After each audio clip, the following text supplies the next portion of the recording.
ನೀವು ನೋಡ್ತಿದ್ದೀರಾ TV 46 news Kannada. ನಾನು ಮೇಘನಾ ಲೋಕೇಶ್. ಅನೇಕ ಏಳು ಬೀಳುಗಳನ್ನು ಎದುರಿಸಿದರೂ ಶ್ರೀ ಬಸವೇಶ್ವರ ಪತ್ತಿನ ಸಹಕಾರ ಸಂಘ ಇಂದು ಲಾಭದತ್ತ ದೃಢವಾಗಿ ಸಾಗುತ್ತಿದೆ ಎಂದು ಸಂಘದ ಅಧ್ಯಕ್ಷ ಎಸ್ಎಚ್ ಗ್ರೇವಿಟ್ ರಾಜಶೇಖರ್ ತಿಳಿಸಿದರು.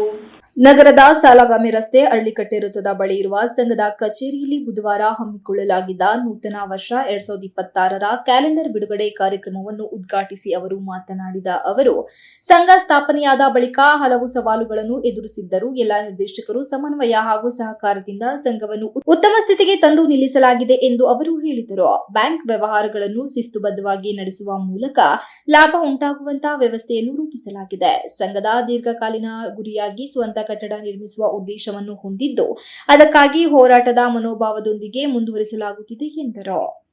2025ರ ಮಾಸಿಕ ಸಭೆಯ ಸಂದರ್ಭದಲ್ಲಿ ಎಲ್ಲಾ ಪದಾಧಿಕಾರಿಗಳ ಸಮ್ಮುಖದಲ್ಲಿ 2026ನೇ ಸಾಲಿನ ನೂತನ ವರ್ಷದ ಕ್ಯಾಲೆಂಡರ್ ಬಿಡುಗಡೆ ಕಾರ್ಯಕ್ರಮವನ್ನು ಯಶಸ್ವಿಯಾಗಿ ನಡೆಸಲಾಗಿದೆ. ಈ ಸಂದರ್ಭದಲ್ಲಿ ಸಂಘದ ಸದಸ್ಯರು, ಸಿಬ್ಬಂದಿ ಹಾಗೂ ಸಾರ್ವಜನಿಕರಿಗೆ ನೂತನ ವರ್ಷದ ಹಾರ್ದಿಕ ಶುಭಾಶಯಗಳನ್ನು ಕೋರಿದರು. ಅಧ್ಯಕ್ಷರ ಸಹಕಾರದಿಂದ ಒಂದು ಉತ್ತಮವಾದ ಸ್ಥಿತಿನಲ್ಲಿ ಇವತ್ತು ಸೊಸೈಟಿ ನಡ್ಕೊಂಡು ಹೋಗ್ತಾ ಇದೆ. ಲಾಭ ಬರುವಂಥ ಸ್ಥಿತಿಯಲ್ಲಿ ಇವತ್ತು ಬ್ಯಾಂಕು ಬಂದು ನಿಂತಿದೆ ಸೊಸೈಟಿ. ನಮ್ಮ ಒಂದು ಉದ್ದೇಶ ಏನಪ್ಪ ಅಂದರೆ, ಏನಾದ್ರು ಮಾಡಿ ಹೋರಾಟ ಮಾಡಿ ಒಂದು ಸ್ವಂತ ಕಟ್ಟಡ ಮಾಡಬೇಕು, ಅದ್ರ ಜೊತೆಗೆ ಬ್ಯಾಂಕ್ ಆಗಿ ಪರಿವರ್ತನೆ ಮಾಡಬೇಕು ಅಂತೇಳಿ ಎಲ್ಲ ಕನಸನ್ನು ಕಟ್ಟಿಕೊಂಡು ನಾವು ಹೋರಾಟ ಮಾಡ್ತಾಯಿದ್ದೀವಿ. ಈ ದಿವಸ 2026ನೇ ವರ್ಷದ ಹೊಸ ವರ್ಷದ ಕ್ಯಾಲೆಂಡರ್ ಬಿಡುಗಡೆ ಕಾರ್ಯಕ್ರಮ ಮತ್ತು ಎರಡನೇದು ಈ ಒಂದು ಈ ವರ್ಷ 2025ರ ಕೊನೆಯ ಒಂದು ಮಾಸಿಕ ಸಭೆ.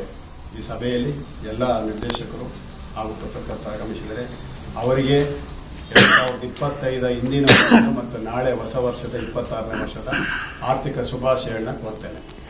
ಕಾರ್ಯಕ್ರಮದಲ್ಲಿ ಸಂಘದ ಉಪಾಧ್ಯಕ್ಷ ಎಂಎಸ್ ಚನ್ನಬಸಪ್ಪ, ಗೌರವ ಸಲಹೆಗಾರರಾದ US Basavaraju, TP Nagaraju, Somegowda, RE Somashekhar, BV Shobha, ಕಾರ್ಯನಿರ್ವಹಣಾಧಿಕಾರಿ ವಿಡಿ ಸೌಮ್ಯ, ಸಹಾಯಕ ಬಿಎನ್ ಹರೀಶ್ ಸೇರಿದಂತೆ ನಿರ್ದೇಶಕರಾದ TS Siddegowda, doctor Ningegowda, S Patil, Shivanand, HL Vijayakumar, LM Mahesh, UJ Mallikarjun ಮತ್ತಿತರರು ಉಪಸ್ಥಿತರಿದ್ದರು.